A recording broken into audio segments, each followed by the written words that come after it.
बिस्मिल्लाहिर्रहमानिर्रहीम। स्टूडेंट, आज हम जो चीज पढ़ने जा रहे हैं वो है एल्केन्स और पैराफिन्स। पैराफिन का पैरा का मतलब है लिटिल और फिन मीन अफिनिटी से है, यानी ऐसे कंपाउंड है ये कि इनकी जो रिएक्टिविटी है वो बहुत ही महदूद है, बहुत ही कम है, इनर्टनेस है इनके अंदर। इसके लिए इनको जो है वो पैराफिन बोला जाता है। जब हम इन कंपाउंड को देखें तो ये सिंपलेस्ट हाइड्रोकार्बन है और इनको हम कहते हैं एल्केन्स। एल्केन्स जो है इनका अगर हम एक एग्जांपल कोट करें तो यहां पे हम ये मीथेन जो है, इथेन जो है, इसको हम कोट कर सकते हैं।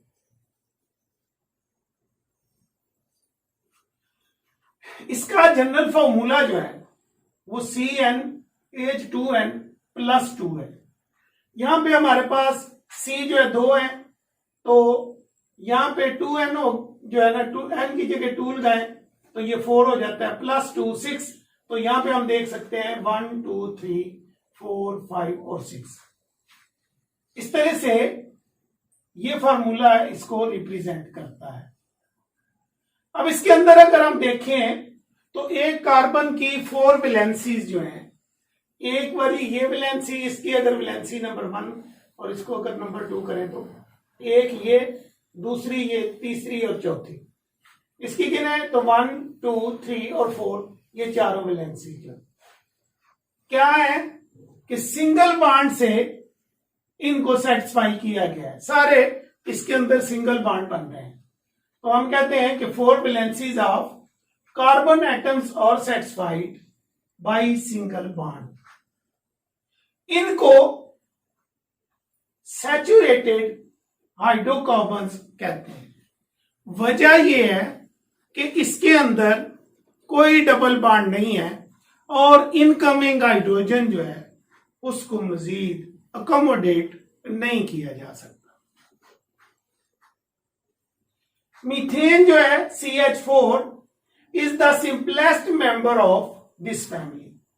ये जो एल्केन की फैमिली है इसका सबसे छोटा, सबसे सिंपल मेंबर जो है वो मीथेन है।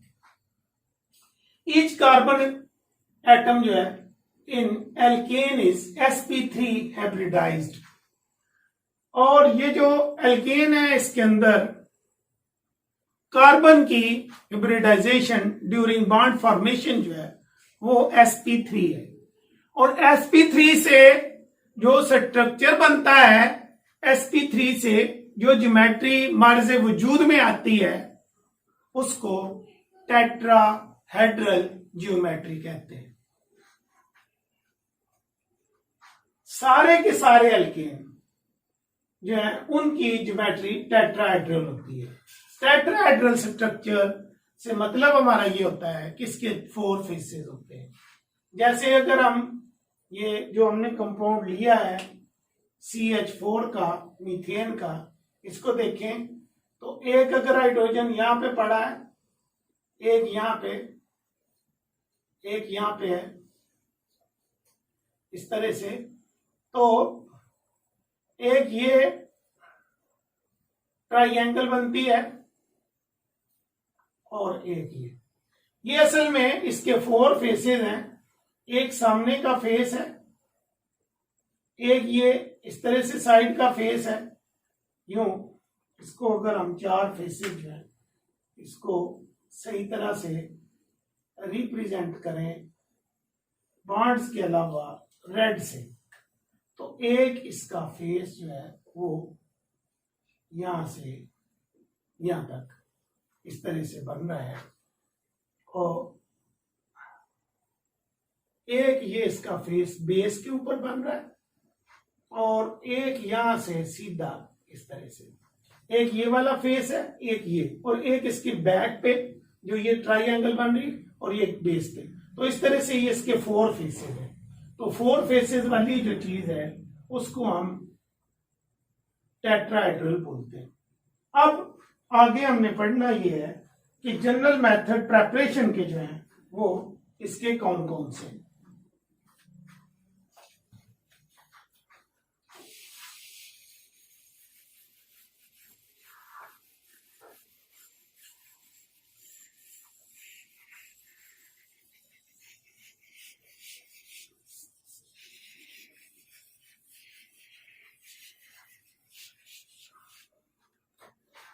बिस्मिल्लाहिर्रहमानिर्रहीम। स्टूडेंट्स, एल्केन की प्रेपरेशन के जनरल मेथड्स ये बताने से पहले अब हम ऑर्गेनिक केमिस्ट्री जो है उसको शुरू करने जा रहे हैं, क्योंकि इसके रिएक्शन शुरू होने वाले हैं। इन रिएक्शंस को याद करने के लिए हर बंदा अपने अपने अंदाज से कोई ना कोई टिप जो है वो देता है। हमें भी जैसे टीचर बताया करते थे कि इसको मैथमेटिक्स की तरह लिख लिख के करते जाओ तो याद हो जाएंगी, लेकिन इससे भी आसान मेथड जो मैंने अडॉप्ट किया, जो आपको मैं बताने जा रहा हूं, वो ये है कि सबसे पहले इसकी प्रेपरेशन के कितने मेथड हैं उसकी जो डिस्क्रिप्शन है वो हमने याद करनी है।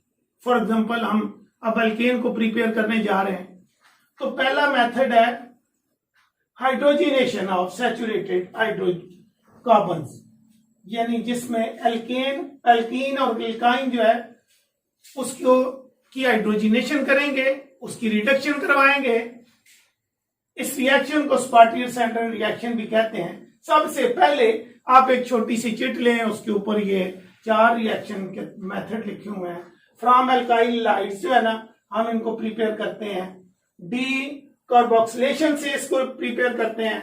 फ्रॉम कार्बोनाइल कंपाउंड्स हम इसको प्रिपेयर करते हैं, और फ्रॉम ग्रिग्नॉर्ड रिएजेंट। तो ये 5 जो चीजें हैं आप किसी पेपर के ऊपर लिख लें। बंदा सैर करने जा रहा है या आगे पीछे जा रहा है, जेब में डाल लेता है, तो उसके ज़हन में ये हो कि एल्केन जो है इनको प्रिपेयर किया जा सकता है सबसे पहले जो है वो हाइड्रोजिनेशन के थ्रू। दूसरे नंबर पे एल्काइल लाइट से हम इसको प्रिपेयर कर सकते हैं। तीसरे नंबर से कार्बोक्सिलेशन जो है, डी कार्बोक्सिलेशन, उसके थ्रू कर सकते हैं। चौथे नंबर पे जो है हम एल्डिहाइड और कीटोन जो है ना इस पर्पज के लिए यूज कर सकते हैं। और 5वीं चीज जो है ग्रिग्नॉर्ड रिएजेंट से। तो पहले हमने ये 5 चीजें जिसके अंदर रिएक्शन कोई नहीं है, जस्ट डिस्क्रिप्शन है। अब इसके नीचे कुछ डिस्क्रिप्शन और आती है जिसको हम लिखते हैं कि फॉर एग्जांपल जब हाइड्रोजिनेशन हमने करनी होती है तो हम कहते हैं कि इसको थोड़ा सा और भी डिस्क्रिप्टिव हम लिखते हैं, जिस तरह यहां से हमने शुरू किया नंबर 1 में।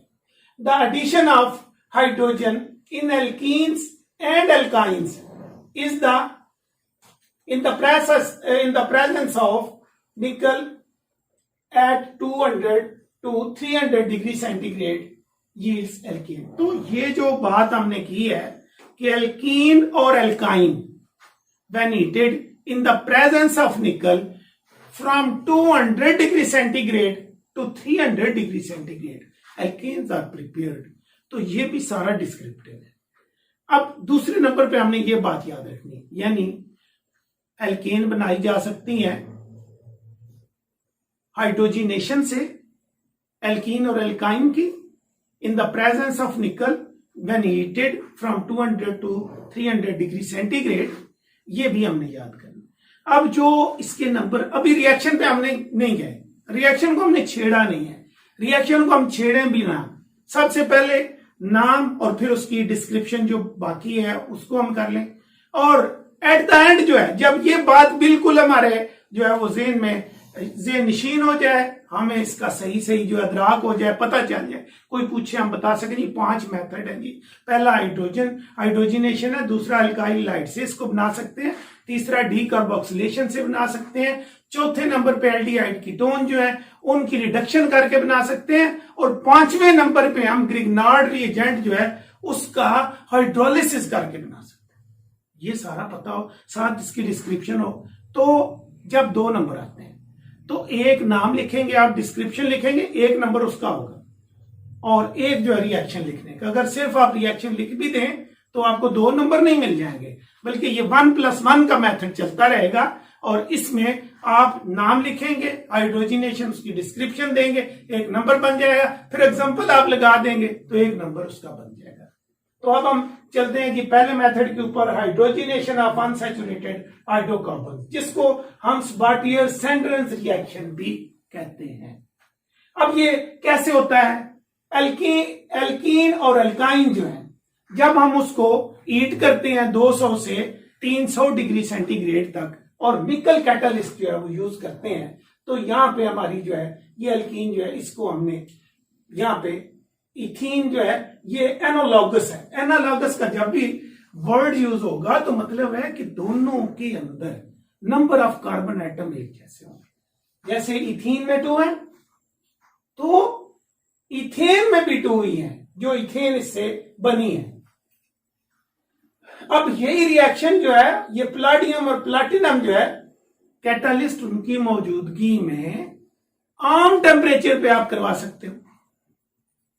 अब ये सवाल कि इसको क्यों नहीं करवाते, बेटा जी बात दरअसल ये है कि ये जो हमारे पास निकल है ये इतना कॉस्टली नहीं है, सस्ता है, मार्केट में अबंडेंटली अवेलेबल है, एनवायरमेंट फ्रेंडली है, तो इसलिए हम इसको यूज करते हैं। प्लाटिनम है, प्लोडियम है, वो बहुत ही महंगे हैं और अवेलेबल नहीं है, इसलिए उनको यूज नहीं किया जा सकता। अब इसकी अगर हम देखें कि ये रिएक्शन जो है इसको हम लाइफ में भी कभी यूज होता है, जी हाँ ये होता है यूज। जैसा कि वेजिटेबल घी हम बनाते हैं इंडस्ट्री में, तो उसमें यही रिएक्शन हो रहा होता है और कोई आपसे हाइड्रोजिनेशन के थ्रू जो है एल्केन बनाने का तरीका जो है वो नहीं पूछेगा, बल्कि जब क्वेश्चन किया जाएगा उस वक्त ये भी हो सकता है कि क्वेश्चन करने वाला क्वेश्चन करे, how will you prepare vegetable ghee from vegetable oil, तो उस वक्त जो है आप ये वाला रिएक्शन लिखेंगे। दूसरा मेथड जो है वो हमारे पास है फ्रॉम एल्काइल लाइट्स। बेटा जी एल्काइल लाइट से 2 तरीकों से एल्केन बनाते हैं। पहला मेथड जो है उसको हमने रिडक्शन बोला है और दूसरा जो है उसको हाइड्रोजिनोलिसिस बोला है। दोनों मेथड में हाइड्रोजन ऐड होती है एल्काइल लाइट में, लेकिन एक में नेसेंट हाइड्रोजन जो कि बनती है during the process of reaction, और एक में मॉलिक्यूलर हाइड्रोजन जो है वो ऐड होती है। जिसमें नेसेंट हाइड्रोजन यूज हो रही है उसको तो हम रिडक्शन बोल देते हैं, और जिसके अंदर मॉलिक्यूलर हाइड्रोजन जो है वो यूटिलाइज हो रही है इसको हम हाइड्रोजिनोलिसिस बोलते हैं। और इसके अंदर जो है ये हाइड्रोजन का बॉन्ड जो है टूट करके तो इसके साथ मिलता है। अब हम इसको तफसीलन देखते हैं कि ये क्या है। कन्वर्जन ऑफ वेजिटेबल ऑयल को तो हम पढ़ चुके हैं। An alkane is produced when alkyl halides react with zinc in the presence of aqueous acid. होता क्या है, एक्वस एसिड हम डाल लेते हैं और यहां पे हम जो है इसके साथ साथ जो है वो जिंक डस्ट जो है उसको भी यूज करते हैं। एक्वस एसिड जो है वो कन्वर्ट हो जाता है 2 आयन में, एक इलाइड का आयन है और दूसरा हाइड्रोजन का आयन है। अब ये हाइड्रोजन आयन जो है ये जा करके रिप्लेस करता है हमारी यहां से इसको इलाइड का एटम जो है फ्रॉम एल्काइल लाइट, और इस तरह से ये बन जाता है हमारे पास जो है ये यहां से ये शिफ्ट होकर के आयोडीन जो है यहां से भी इधर रिएक्ट करती है, यहां से भी इधर, और ये हाइड्रोजन जो है इस पे जो है ना रिमेनिंग मिथाइल जो मिथाइलिन ग्रुप है वो रिएक्ट करके तो मीथेन बना लेता है। तो ये वाला जो था ये रिडक्शन था, इसमें हाइड्रोजन ऐड हुई है। हाइड्रोजन की एडिशन जो है रिडक्शन होता क्या है, रिडक्शन जो है वो है ऑक्सीजन की का लॉस जो है, लॉस ऑफ ऑक्सीजन या गेन ऑफ इलेक्ट्रॉन्स या गेन ऑफ हाइड्रोजन, इसको क्या बोलते हैं? ये 3 किस्मों के रिएक्शन है। यहां पे ना तो इलेक्ट्रॉन आ रहे हैं ना ऑक्सीजन जा रही है, बल्कि यहां पे हाइड्रोजन आ रही है, इसलिए इसको हमने जो है वो रिडक्शन रिएक्शन बोले। यही एल्काइल हैलाइड्स जो है, इनसे हम एल्केन जो है उनको बना सकते हैं। कैसे?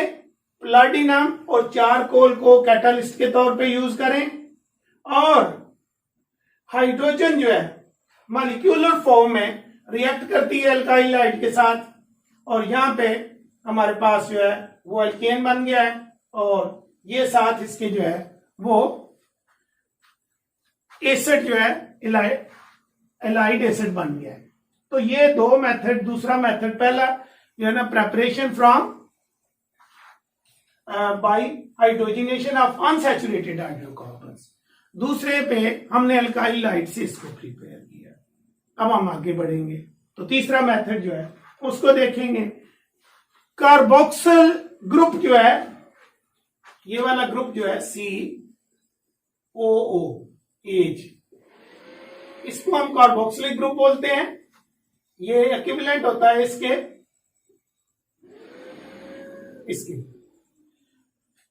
अब ये ग्रुप अगर ऐड हो तो कार्बोक्सिलेशन बोलेंगे।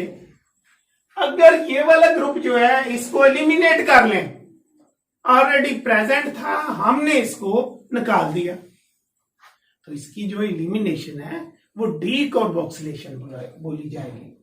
करते कैसे?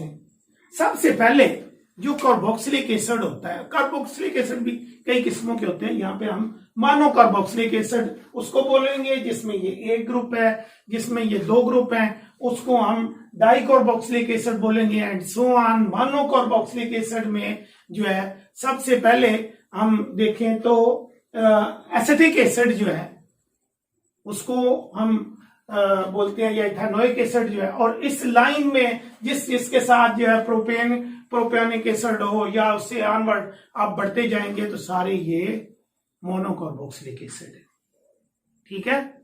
और जब ये ग्रुप 2 हो जाएंगे तो फिर ये डाई कार्बोक्सिलिक एसिड कहलाएगा। इस तरह का एक कार्बोक्सिलिक एसिड होता है हमारे पास। हम सबसे पहले उसको सोडियम हाइड्रोक्साइड के साथ रिएक्ट करवाते हैं तो उसका सोडियम साल्ट बन जाता है। अब ये सोडियम साल्ट जो है उसको सोडा लाइम के साथ रिएक्ट करवाते हैं। सोडा लाइम क्या होता है? ये कॉस्टिक सोडा या सोडियम हाइड्रोक्साइड NaOH और ये CaO जो लाइम है, इन दोनों का मिक्स हो जाना, इकट्ठा जो है इनकी मौजूदगी में जो रिएक्शन हो रहा है और जो चीज बनती है उसको हमने सोडा लाइम बोला। चले जी, अब हम चलते हैं इस तीसरे रिएक्शन पे जिसके थ्रू जो है हम बनाने जा रहे हैं क्या बनाने जा रहे हैं? एल्केन। तो बेटा जी ये तीसरा मेथड एल्केन बनाने का ऐसे है कि when sodium salt of fatty acids are heated with soda lime they eliminate a molecule of CO2 to form alkane. तो इसके अंदर से CO2 एलिमिनेट हो जाता है। क्या एलिमिनेट हो रहा है? यहां पे ये वाला जो पोर्शन है ये ऐसे CO2 बाहर निकल गया और ये वाला H जो है ये यहां पे आके अटैच हो जाएगा, ये वाला यहां से यहां पे अटैच हो जाएगा और ये COO जो है ना CO2 ये बाहर चला गया, तो बाकी जो बचेगा वो एल्केन बन जाएगी। देखें कैसे बनता है। ये हमारे पास एक जो है वो सोडियम साल्ट है, इसका फैटी एसिड का। अब ये हमारे पास जो है सोडा लाइम की हमने बात की थी, ये सोडा इसको बोलते हैं, और ये लाइम दोनों जब मिल गए तो ये बन गया सोडा लाइम। इसकी मौजूदगी में ये जो CO2 है ये यहां पे एलिमिनेट हो गया और ये NaOH जो है यहां पे इसको तो वैसे ही हमने रखा है और ये कैटलिस्ट के तौर पे दिखा दिया। तो ये रिमेनिंग जो है ये हमारे पास इथेन जो है ना वो प्रिपेयर हो गया। तो ये दूसरा मेथड। तीसरा मेथड था बाय द डीकार्बोक्सिलेशन। तो डीकार्बोक्सिलेशन कैसे करते हैं? मोनोकार्बोक्सिलिक एसिड को पहले कन्वर्ट कर लेते हैं सोडियम साल्ट में। तो हम कहेंगे कि sodium salt of fatty acid when react in the presence of soda lime are treated in the presence of soda lime, तो होता क्या है? It loses a molecule of CO2 and converted into alkane. Relative alkane बनेगा। जितना इसके पीछे are zone सा होगा उसी तरह का यहां पे जो है वो एल्केन वजूद में आएगा। अब ये है कि डीकार्बोक्सिलेशन एक हमने सोडा लाइम से करवा ली, एक जो है वो कोल्ड इलेक्ट्रोलिसिस है। जब कंसेंट्रेटेड एक सॉल्यूशन बना लेते हैं हम, किसका? बिल्कुल वही बात है, वही चीज है। यानी सोडियम साल्ट होगा या पोटाशियम साल्ट होगा मोनोकार्बोक्सिलिक एसिड का, और फिर उसके अंदर से हम बिजली को गुजारेंगे और इलेक्ट्रोलिसिस होगा। इलेक्ट्रोलिसिस के नतीजे में हमारे पास एल्केन बनेगी। और ये वाला मेथड जो है बहुत ही जो है वो यूजफुल है सिमेट्रिकल एल्केन बनाने का। यानी जो हमारे पास एल्केन होगी ये दो बराबर हिस्सों में तकसीम हो सकेगी। या तो इसमें 2 कार्बन वाला होगा, या 4 वाला, या 6 वाला, या 8 वाला, एंड सो ऑन। लेकिन ये 1, 3, 5, 7, 9 कार्बन वाला जो हमारे पास एल्केन है वो इससे नहीं बन सकेगा। ठीक है जी। तो मेथड इसका बड़ा क्लियर है। यहां पे सबसे पहले तो ये हमारे पास पोटाशियम का साल्ट है जी, और जब पानी में इसको डिजॉल्व करेंगे तो इसके 2 आयन बन जाएंगे, एक कार्बोक्सिलेट आयन और एक पोटाशियम आयन। ये कार्बोक्सिलेट आयन जो है it will travel towards the anode, और ये जो है potassium ion that will travel towards the cathode. Anodic reaction को अगर देखें आप, सादा सा रिएक्शन है। आपने इलेक्ट्रोलिसिस के नतीजे में जो कार्बोक्सिलेट आयन जो है वो गेन किया है, वो कार्बोक्सिलेट आयन जो है यहां पे हमारे पास है 2 है, तो 2 ही लिख लेते हैं, 2CH3 और CO, और यहां पे ये।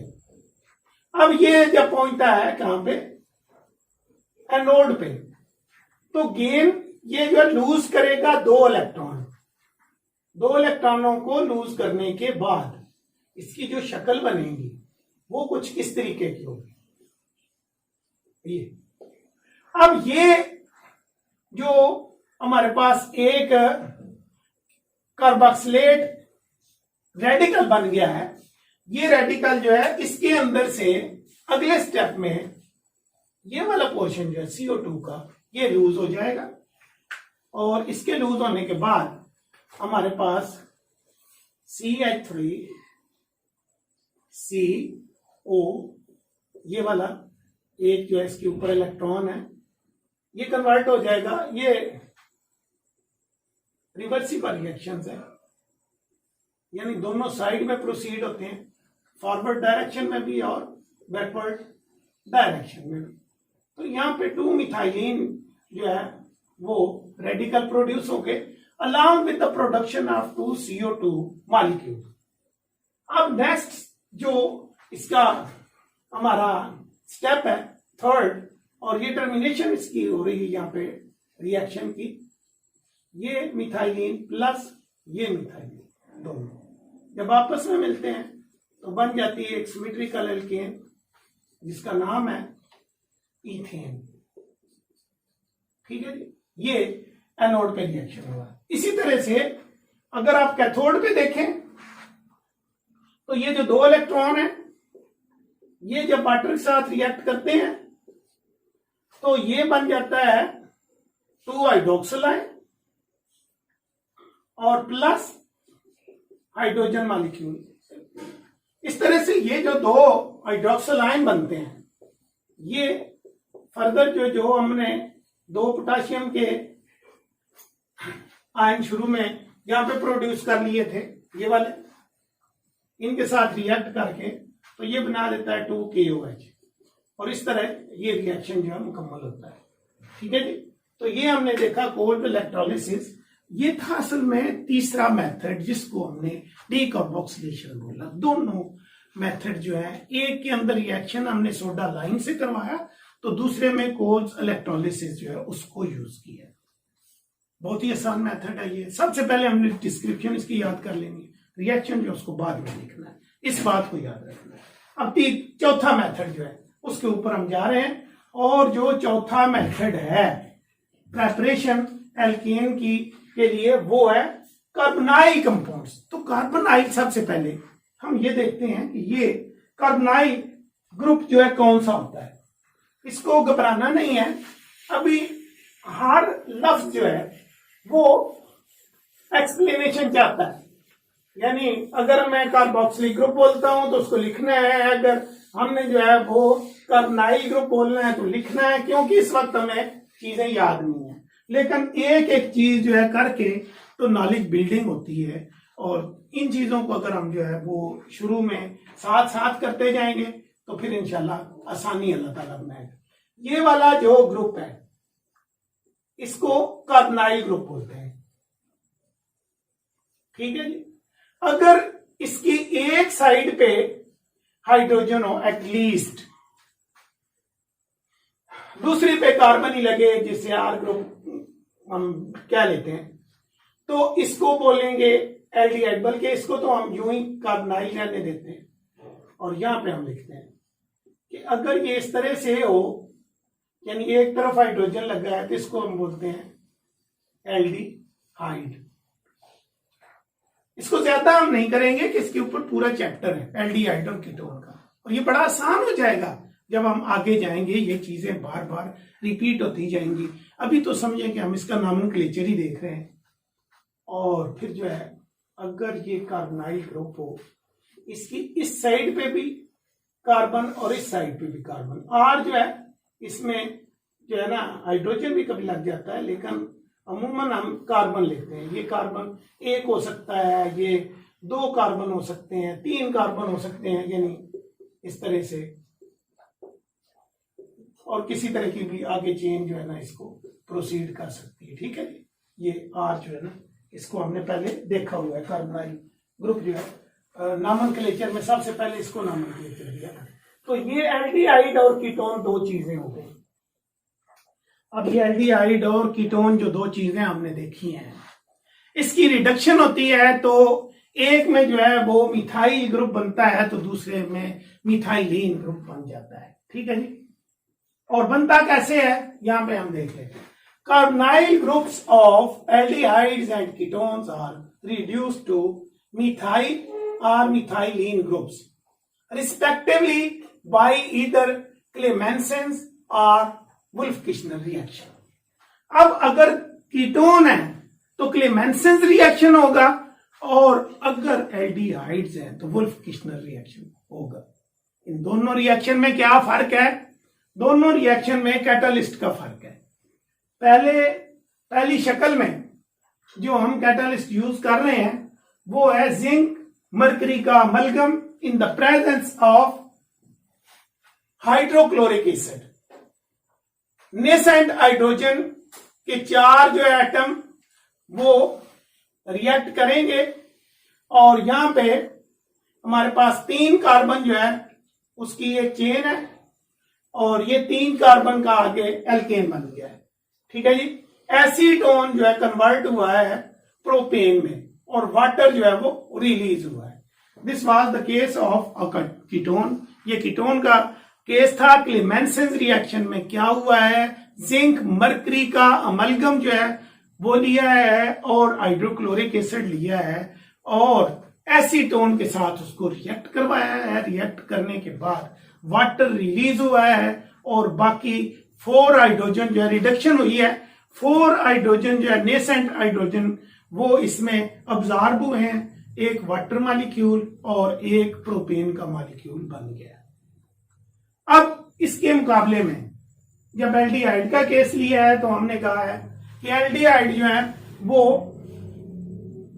उन्होंने रिएक्ट किया है किसके साथ, ये हमारे पास जो है वो हाइड्राजीन है और KOH है, इसकी मौजूदगी में इसी तरह से 4 जो है हमारे हाइड्रोजन वो इसमें भी अब्जॉर्ब हुए हैं, यानी रिडक्शन हुई है, और हमारे पास जो है रिलेटिव एक एल्केन जो कि इथेन है वो बन गया। लास्ट मेथड है ग्रिग्नॉर्ड रिएजेंट से कैसे बनाते हैं। ग्रिग्नॉर्ड रिएजेंट पे हमारे पास 10 रिएक्शन है चैप्टर नंबर 10 के अंदर, इसको हम बड़ी जो है डिटेल पढ़ेंगे। यहाँ पे बहुत थोड़ी सारी छोटी सारी बात हम करेंगे कि अल्काइल हैलाइड्स जो हैं इनको एनहाइड्रस एटमॉस्फेयर में जब रिएक्ट करवाते हैं मैग्नीशियम के साथ, मैग्नीशियम मेटल के साथ, तो हमारे पास बनता है अल्काइल मैग्नीशियम हैलाइड। ये जो अल्काइल मैग्नीशियम हैलाइड बनता है इसको ग्रिग्नॉर्ड रिएजेंट बोलते हैं, क्योंकि ये जिस तरह का आप अल्काइल हैलाइड लेंगे उस तरह का आगे अल्काइल मैग्नीशियम हैलाइड बनेगा। तो इस तरह से बहुत ज्यादा किस्मों के बनते हैं, तो इसको ग्रिग्नॉर्ड रिएजेंट्स बोलते हैं। ग्रिग्नॉर्ड जो है वो नोबेल साइंटिस्ट थे जिन्होंने ये रिएक्शन पहले करवाया था। बहुत ही रिएक्टिव ये रिएजेंट्स बनते हैं। अब हम इसको एल्काइल मैग्नीशियम हैलाइड जो है उसको रिएक्ट करवाएंगे वाटर के साथ, यानी उसका हाइड्रोलिसिस करवाएंगे और नतीजतन हमें एक अल्केन मिलेगी। उसको देख लेते हैं कैसे। ये हमारे पास है जी alkyl magnesium bromide. Alkyl group जो है मिथाइल है, तो हम कह सकते हैं कि मिथाइल मैग्नीशियम ब्रोमाइड है। इसको वाटर के साथ रिएक्ट करवाया, तो वाटर के साथ रिएक्ट करवाने के बाद जो है हमारे पास जो है ये CH4 एक अल्केन है, ये बनी है, और आगे जो है वो रिएजेंट का बाकी मादा हिस्सा जो है उसको हमने लिख लिया। इसी तरह से अगर हम मिथाइल की जगह जो है इथाइल ग्रुप लगाते हैं तो इथेन हमारे पास बन जाती है। तो ये 5 मेथड हमने पढ़े हैं। हाइड्रोजिनेशन ऑफ अनसैचुरेटेड हाइड्रोकार्बन, जिसको स्पार्टियल सेंट्रल रिएक्शन कहते हैं, फ्रॉम एल्काइल हैलाइड जो है एक रिडक्शन के थ्रू और एक हाइड्रोजिनोलिसिस के थ्रू जो है। इसके अलावा डीकार्बोक्सिलेशन फिर 2 तरीकों का है, एक जो है वो एल्काइल जो है ना वो सोडा लाइम के थ्रू, और दूसरा कोल्ड इलेक्ट्रोलिसिस के थ्रू जो है। चौथे नंबर पे जो है वो कार्बोनाइल ग्रुप के, तो कार्बोनाइल कंपाउंड होते 2 तरह के हैं, एक एल्डिहाइड होता है दूसरा कीटोन होता है। तो एल्डिहाइड और कीटोन दोनों की रिडक्शन करवाई हमने। डिफरेंट जो है वो कैटालिस्ट यूज किए हैं, एक को क्लेमेंसेंस रिएक्शन बोला है, दूसरे को वोल्फ-किशनर, डिपेंडिंग अपॉन के किस किस साइंटिस्ट ने ये रिएक्शन करवा करके तो एल्केन प्रिपेयर की। उसके बाद फाइनल मेथड जो है वो ग्रिग्नॉर्ड रिएजेंट से है। तो ग्रिग्नॉर्ड रिएजेंट को सिंपली हमने देखा कि ये बनता कैसे है, in the absence of water, यानी एनहाइड्रस कंडीशन में जो है ईथर की मौजूदगी में जो हमारे पास जो है मैग्नीशियम वो रिएक्ट करता है अल्काइल हैलाइड के साथ, अल्काइल मैग्नीशियम हैलाइड बनता है और इसी को ग्रिग्नॉर्ड रिएजेंट कहते हैं। इसका जब हाइड्रोलिसिस करवाते हैं तो एल्केन जो है वो वजूद में आती है। तो ये था आज का लेक्चर जी। इंशाल्लाह अगले लेक्चर में फिर मुलाकात